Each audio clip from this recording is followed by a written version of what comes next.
గారు పర్మిషన్ తీసుకోవాలి, గవర్నర్ గారు పర్మిషన్ ఇచ్చిండ్రు. దీంట్లో మేము అరెస్ట్ చేయడానికో లేకపోతే తన మీద అభియోగం మోపడానికి అవకాశం ఉందా లేదని సెర్చ్ చేసినప్పుడు వీళ్ళిద్దరి నోటీసెస్ తీసుకున్నాం. దాని ద్వారానే వాళ్ళు కేసు పుటప్ చేసిండ్రు. దానకిషోర్ గారు ప్రిన్సిపల్ సెక్రటరీగా వారు కంప్లైంట్ చేసిండ్రు. కంప్లైంట్ చేసిన దానికి ఏసీబీ మూవ్ అయిన విషయంలో తనకున్న రైట్స్ వాడుకుంటున్నాడు, వినియోగించుకోవచ్చు. సుప్రీంకోర్టుకు కూడా పోవచ్చు. సుప్రీంకోర్టులో మేము వేసింది ఏంది కేవీఎటే కదా.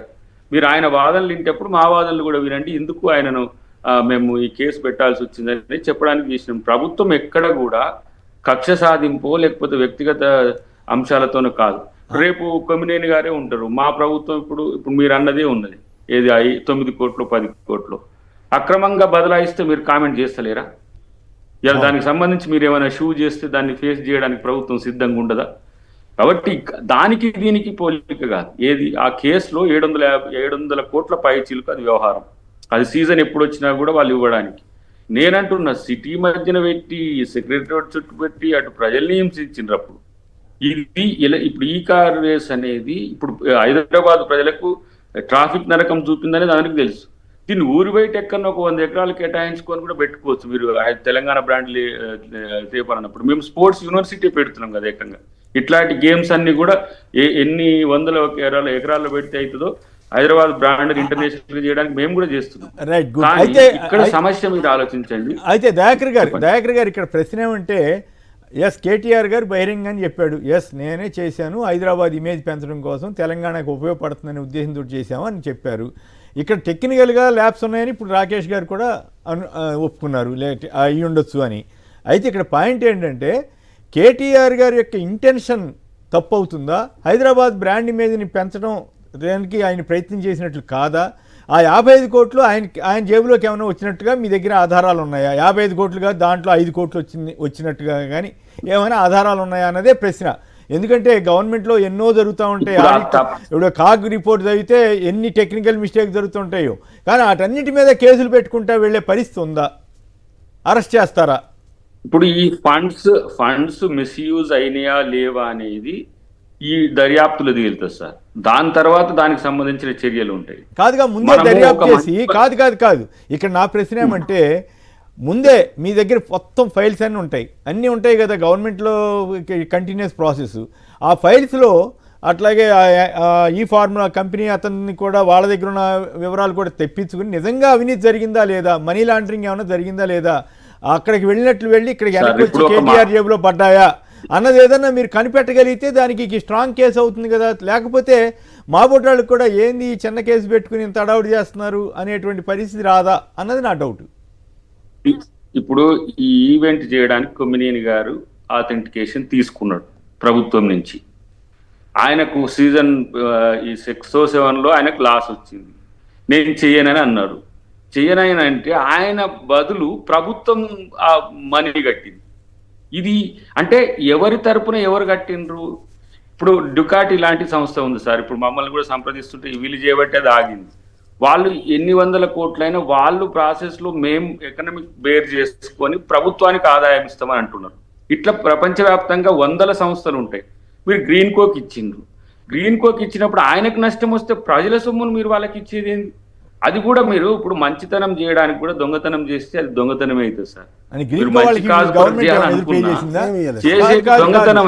కో వాళ్ళకి గవర్నమెంట్ ఏమైనా ఎదురు పే చేసిందా? వాళ్ళు నష్టపోయారు, తప్పుకున్నారు. గ్రీన్ కోకి ఏమన్నా గవర్నమెంట్ ఎదురు పే చేసి? నేనేమంటున్నా, అసలు ఇప్పుడు మనకు ఆ ప్రాసెస్ వాళ్ళు డిలీట్ చేయలేదు కంప్లీట్ గా. అంటే ఆ గ్రీన్ కోక్ సంబంధించిన వ్యవహారాలు వాళ్ళు కంప్లీట్ చేసుకోవాలి, ఎక్విటల్ కావాలి వాళ్ళు ఈ కాంట్రాక్ట్లకు వెళ్ళి. కానీ ఇటువైపు వచ్చిన దాన్ని ఇటువైపు వాడడం, ప్రభుత్వ సొమ్మును ఎందుకు వాడడం వచ్చింది మీకు? ప్రభుత్వానికి అది మోటివేషనల్ గా మీరు డిసిషన్ కూడా లేదు కదా. అలాంటప్పుడు తగుదనమ్మని తన వ్యక్తిగతంగా, ఇప్పుడు కేసీఆర్ ఎందుకు దీంట్లో బర్డెన్ కావట్లేడు? KCR head of the cabinet కదా, ఎందుకు ఆయన కావట్లేదని ఒక్క ముచ్చటే ఆలోచిస్తుండ్రా వీళ్ళు? కేటీఆర్ మాత్రమే ఎందుకు అవుతుండంటే తను ఇండిపెండెంట్ డిసిషన్ తీసుకున్నాడు. అది పక్కన పెట్టి మాకు ఫైన్ వేసింది సార్ 8 కోట్లు మేము ఈ ప్రభుత్వంలో. మీరు ఎట్లా చేస్తారండి అంటే, గవర్నమెంట్ అంటే కంటిన్యూస్ ప్రాసెస్ కాబట్టి ఆ ప్రభుత్వం చేసిన తప్పులు మేము కూడా క్యారీ ఫార్వర్డ్గా మేము కట్టిన విషయం ఆర్బీఐకి నేను చెప్పనా?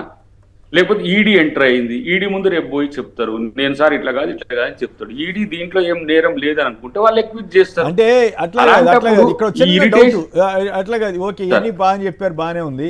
నాకు చిన్న డౌట్ ఏంటంటే సోనియా గాంధీ, రాహుల్ గాంధీల మీద Deccan herald paper, herald, national herald paper case పెడితే అప్పుడు తీవ్రంగా మీరంతా వ్యతిరేకించారు, ఖండించారు, మరి అదంతా అక్రమం అన్నారు కదా. సో అలాంటప్పుడు మీరు కూడా ఇట్లాంటి కేసులు, ఇట్లాంటి చిన్న కేసులు పెట్టడం ఎంతవరకు సమంజసం అనే ప్రశ్న వస్తే ఏం సమాధానం చెప్తారు? అది పైగా 100 కోట్ల అవకతవకలని మోడీ ప్రభుత్వం ఆరోపించింది. 700 కోట్ల సార్, ఇది చిన్న కేసు కాదు. 55 కోట్లతో నాకు ఒక 5-6 వేల ఇండ్లు వస్తాయి సార్. 700 కోట్లు అక్కడ లక్షల కోట్లు ఉన్న వాళ్ళకు 55 కోట్లు చాలా చిన్న ఇష్యూ అయితే, కానీ పేదల కోసం ఆలోచిస్తున్నాం కాబట్టి మాకు ఇండ్లు వస్తాయి. అంతే కాకపోతే 55 కోట్లు మంచి అవునుగా మీరు ఇచ్చిన కాదు ఏసీబీ రిపోర్ట్ లో కానీ వచ్చిన వార్తల్లో కానీ ఎక్కడ 700 కోట్లని జనరల్ గా సీఎం గారు అసెంబ్లీలో చెప్పాడు 600 కోట్ల దాకా వెళ్తాడని. కానీ దానికి ఏమి నిర్దిష్టమైన ఇది లేదు. బట్ అయినప్పుడు కూడా మీరు చెప్పుకోవచ్చు, నాకేం అభ్యంతరం లేదు. కానీ ఆ ప్రశ్న ఏమంటే ఎంతన్నా కానీ రాహుల్ గాంధీ, సోనియా గాంధీల మీద ఈడీ కేసులు పెట్టడం కానీ అదంతా కూడా అక్రమ కేసులు, వేధిస్తున్నారు అన్నారు. ఇప్పుడు అదే పని మీరు చేస్తున్నారని బీఆర్ఎస్ వాళ్ళు అంటున్నారు. ఒక మాట, కేటీఆర్ గారు అక్కడ ప్రభుత్వం కానీ ఈడీ కానీ వాళ్ళకు ఒక హక్కు ఉంది. ఎక్కడైనా డబ్బు మిస్యూజ్ అయితే వాళ్ళు ఎంక్వైరీ చేయడానికి. సార్ అది సెక్షన్ 25 కంపెనీ, దానికి ప్రాఫిటబుల్ ఉన్నది కాదు, అది సరే చేసిండ్రు వాళ్ళు. కానీ సోనియా గాంధీ గారు ఏమన్నారు, ఆ రోజు తన కరోనా వచ్చిన తర్వాత ఈడీ ఆఫీస్కి పిలిచిన రోజు మేము ఎట్లాగే కొంచెం అత్యుత్సాహంతోనే ఉంటాం కదా పార్టీ శ్రేణులు, మా నాయకురాలు ఇట్లా చేస్తారా, మా నాయకులు ఇట్లా చేస్తారా, ధర్నాలు చేస్తా అంటే అసలు చెయ్యొద్దని ఒకటి. సరే చేసినాం.